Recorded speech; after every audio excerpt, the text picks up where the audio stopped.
might be wondering about the quilt behind me, so I thought I'd give you a look.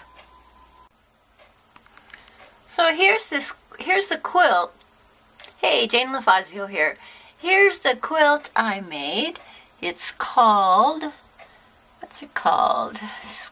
My Sketchbook? Sketchbook from Nature? I can't remember. Anyway, as you can see, there's a lot of detail and imagery in this quilt.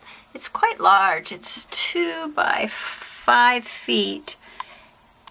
And each one of these panels are sewn together. Each one of these sections are sewn together separately.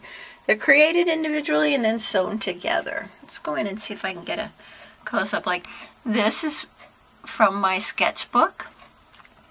Here's another image of a rose hip from my sketchbook. Up here, something from my sketchbook.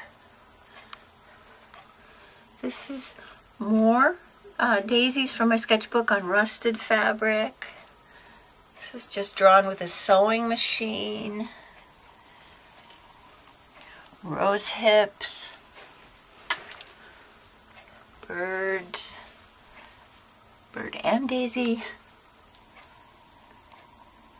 That's on a tea bag, actually. Printed on a tea bag, colored, stitched. A little drawing from my rabbit collection.